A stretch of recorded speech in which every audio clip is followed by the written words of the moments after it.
ಕೆಲವೊಮ್ಮೆ ಈ ಸೋಷಿಯಲ್ ಮೀಡಿಯಾನ ನಿಜ ಜೀವನವೆಂಬ ಭ್ರಮೆಯಲ್ಲಿ ಗಂಭೀರವಾಗಿ ತೆಗೆದುಕೊಳ್ಳುವ ಜನರಿಗೆ ನಾನು ಅವರ ಬಗ್ಗೆ ಅನುಕಂಪವನ್ನು ವ್ಯಕ್ತಪಡಿಸ್ತೀನಿ. ಓಕೆ, ಎಲ್ಲ ಅಲ್ಲ, ಕೆಲವು ನಿಜವಾಗಲೂ ಸಾಮಾಜಿಕವಾಗಿ ಒಳ್ಳೆಯದಾಗಿರುತ್ತೆ, ಕೆಲವಂತೂ ವಿಪರೀತ ಜೋಕರ್ಗಳು. ನನ್ನ ಪ್ರಕಾರ ವಿಲಕ್ಷಣ ಹೆಸರಿನಲ್ಲಿ ವಿಡಂಬನಾತ್ಮಕವಾಗಿ ಆರಂಭಗೊಂಡ ಅನಧಿಕೃತ ಪಕ್ಷದ ದೇಶಾದ್ಯಂತ ಭಾರೀ ಸಂಚಲನ. In as the on alternate political party type. What rubbish will it become? ಮಾಡೋದೇ ಆದರೆ ಆಲ್ಟರ್ನೇಟ್ ಪೊಲಿಟಿಕಲ್ ಪಾರ್ಟಿ ಮಾಡಬೇಕು ಸರಿಯಾಗಿ. ನಾನು ಹೇಳ್ತಿರೋದು, ಈಗಿರೋ ಸ್ಥಾಪಿತ ರಾಜಕೀಯ ಪಕ್ಷಗಳಿಗೆ ಮುಖಾಮುಖಿ ಹಿಡಿದ ಕಪಾಳ ಕೊಡಿಬೇಕು ಅನ್ನೋದೇ ಆದರೆ ಯುವ ವರ್ಗ ಅದಕ್ಕೆ ಬೇಕಾದಂಥ ಆಲ್ಟರ್ನೇಟ್ ಸಿಸ್ಟಮ್ಸ್ ತರಬೇಕು. ಬರೀ ಸೋಷಿಯಲ್ ಮೀಡಿಯಾದಲ್ಲಿ ಬುರುಡೆ ಬಿಟ್ಕೊಂಡು ತಿರುಗುವಂಥ ಉತ್ತರ ಕುಮಾರರಲ್ಲ ನೀವು. 1 ಕೋಟಿ ಮಾಡಿಬಿಟ್ರಂತೆ, ಏನು ದೊಡ್ಡದು, ಏನು ರೀ ಆಗ್ಬಿಡುತ್ತೆ, ದೊಡ್ಡದು ಏನಾಗ್ಬಿಡುತ್ತೆ, ಏನಾಗುತ್ತೆ? 1,40,00,000. ಏನು ಆ ಲೈಕ್ ಅಂತ ಒತ್ತೋದೊಂದು ರೋಗ ಅಷ್ಟೇ. ಕಂಡಿದ್ದಕ್ಕೆಲ್ಲ ಐ ಲೈಕ್ ಅಂತ ಒತ್ತೋದು ಅದೊಂದು ರೋಗ. If you are serious, no, there is nothing wrong ಮಾಡೋದ್ರಲ್ಲಿ. ಈಗಿರುವ ಸ್ಥಾಪಿತ ರಾಜಕೀಯ ಪಕ್ಷಗಳು ದಿಮಾಕಿನಿಂದಲೂ, ಕೊಬ್ಬಿನಿಂದಲೂ, ಅಹಂಕಾರದಿಂದಲೂ, ಮದದಿಂದಲೂ, ಭ್ರಷ್ಟತೆಯಿಂದಲೂ, ಸ್ವಜನ ಪಕ್ಷಪಾತದಿಂದಲೂ ಸ್ವಾರ್ಥಿಗಳ ಕೂಟವಾಗಿ ಕಂಗೊಳಿಸ್ತಾ ಇವೆ ನಮ್ಮ ರಾಜಕೀಯ ಪಕ್ಷಗಳು. We know it. ಇದಲ್ಲ ಪ್ರಜಾಪ್ರಭುತ್ವ ನಾವು ಬಯಸಿದ್ದು ಅನ್ನೋದು.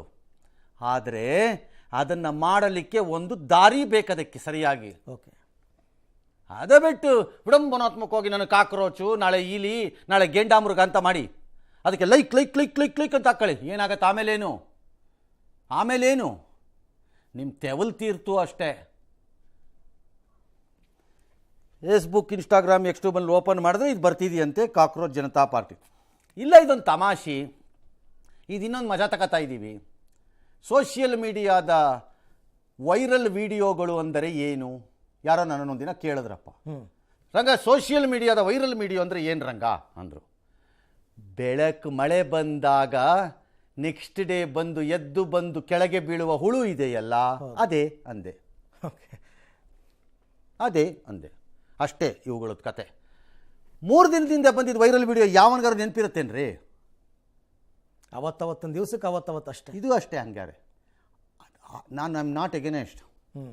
V should work towards a better democracy. ಅನುಮಾನನೇ ಇಲ್ಲ, ಈ ದೇಶಕ್ಕೆ ಆ ಕೊರತೆ ಇದೆ ನಮಗೆ. ಎಲ್ಲರೂ ನಮ್ಮನ್ನು ಟೇಕನ್ ಫಾರ್ ಗ್ರಾಂಟೆಡ್ ಮಾಡಿಬಿಟ್ಟಿದ್ದಾರೆ ನಮ್ಮನ್ನು. ಹಾಗಾಗಿ ಆದರೆ ಇದಲ್ಲ, ಇದರಿಂದ ಏನು ಕ್ರಾಂತಿ? ಯಾವ ಕ್ರಾಂತಿ? ಬಂದ್ರೆ ಎಲೆಕ್ಷನ್ಗೆ ಎಲ್ಲರೂ ಡೆಮೋಕ್ರಸಿ ಅಂದರೆ ಸೋಷಿಯಲ್ ಮೀಡಿಯಾ ಬರಹ ಅಲ್ರಪ್ಪ ಅಣ್ಣಂದಿರ. ಡೆಮೋಕ್ರಸಿ ಅಂದರೆ ಚುನಾವಣಾ ರಾಜಕೀಯ, ಅದು ನೆನಪಿಟ್ಕೊಳ್ಳಿ. ಸೋಷಿಯಲ್ ಮೀಡಿಯಾ ಬರಹದಲ್ಲಿ ಲೈಕ್, ಅಲ್ಲಿ ಗೆಲ್ಲಲ್ಲ. ಅದನ್ನು ಯೂಸ್ ಮಾಡ್ಕೊಂಡು ಪ್ರಚಾರ ಮಾಡಿ ಓಟ್ ಹಾಕ್ಸಿ ಗೆಲ್ಬೋದು ಬೇಕಾರೆ. ಸರಿ, ಇನ್ಸ್ಟಾಗ್ರಾಮಲ್ಲಿ ಇದಂತೆ ಫಾಲೋಯರ್ಸ್ ಅಂತೆ, ಅಲ್ಲಿ ಫಾಲೋಯರ್ಸು, ಇಲ್ಲಿ ಫಾಲೋಯರ್ಸು, ಡ್ಯಾಶ್ ಡ್ಯಾಶ್.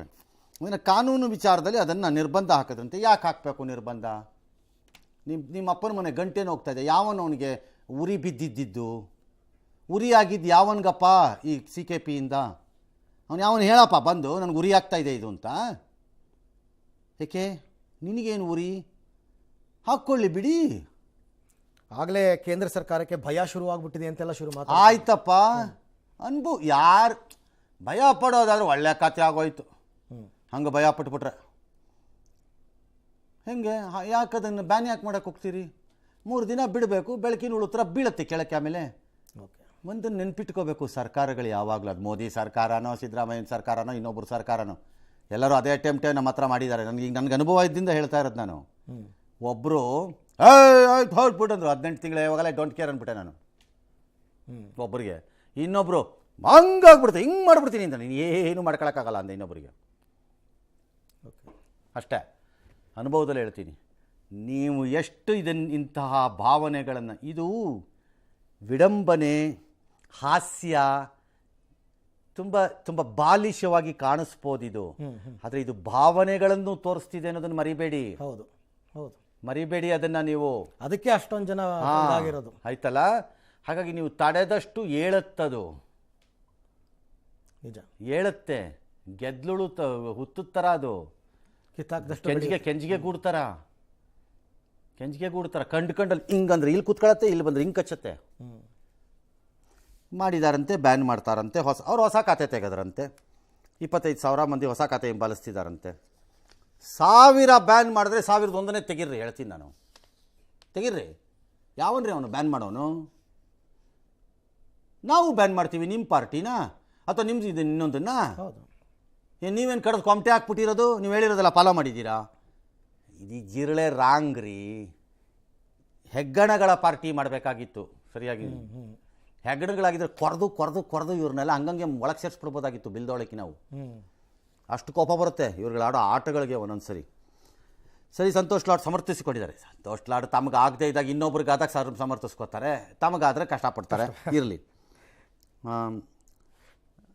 ಅದ್ಯಾರೋ ಲಕ್ಷ್ಮಣ್ ರೇಖಾ ಪಾರ್ಟಿ. ಏನದು ಲಕ್ಷ್ಮಣ್ ರೇಖಾ ಪಾರ್ಟಿ? ದಾಟಬಾರ್ದು ಅಂತ. ಕೂತ್ಕೊಳ್ಳಯ್ಯ, ನಾನು ನೋಡಿದ್ದೀನಿ ಅಂತ ಅನ್ಬೇಕು. ಅವ್ನು ಯಾವನೋ ಲಕ್ಷ್ಮಣ್ ರೇಖಾ ಅಂತೆ. ಲಕ್ಷ್ಮಣ್ ರೇಖಾ ನೀವು ಎಷ್ಟು ಸರಿ ದಾಟಿದ್ದೀರೋ ಲಕ್ಷ್ಮಣ್ ರೇಖಾನ ಜನರ ಹತ್ರ ಬಂದು ನಮಗೆ ಬಿಡ್ತೀರಲ್ಲ ಬುರ್ಡೆ ದಾಸರು ತಗೊಂಬಂದು. ನೀವು ದಾಟ್ತಾ ಇರ್ಬೋದು ಲಕ್ಷ್ಮಣ್ ರೇಖೆನ. ಯೋಗ್ಯತೆಗೆ ಪಾರ್ಲಿಮೆಂಟ್ ನಡ್ಸೋಕ್ಕಾಗಲ್ಲ, ಅಸೆಂಬ್ಲಿ ನಡ್ಸೋಕ್ಕಾಗಲ್ಲ, ಎಲೆಕ್ಷನ್ಗಳನ್ನು ನಿಯತ್ತಾಗಿ ನಡ್ಸೋಕ್ಕಾಗಲ್ಲ ನಿಮ್ಮ ಕೈಯಲ್ಲಿ. ಲಂಚ ಇಲ್ಲದೆ, ಜಾತಿ ಇಲ್ಲದೆ,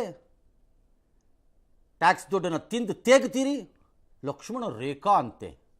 ಬೈಲಿ ನನ್ನ ಹತ್ರ ರಾಮಬಾಣ ಇದೆ, ಬಿಡ್ತೀನಿ ಬಾ. ನಿನ್ನ ಹತ್ರ ಲಕ್ಷ್ಮಣ ರೇಖಾ ಇದ್ದರೆ ನನ್ನ ಹತ್ರ ರಾಮಬಾಣ ಇದೆ. ಪಟೇಲ್ರ ಹಿಂದೆ ಹೇಳ್ದಂಗೆ ಜೈ ಶಕ್ತಿ ಅಂತ ಹೋಗೊಂದು ಏನೋ ಹೊಡೆದಾಗ ನಿಮ್ಮ ಅಪ್ಪನ ಶಿವನ್ ಕೇಳದೆ ಅಂತ ಹೇಳು ಅಂದರು. ಹಂಗೆ ಬಾ, ನನ್ನ ಹತ್ರನೂ ರಾಮಬಾಣ ಇದೆ, ನಾನು ಬಿಡ್ತೀನಿ ಬಾ. ಲಕ್ಷ್ಮಣ ರೇಖಾ ಹಾಕ್ದವನು. ಎಸ್, ಸತ್ಯ ಅಂದ್ರೆ ಎಲ್ರಿಗೂ ಬೇಜಾರು, ಕಣ್ಣಲ್ಲಿ ನೀರು.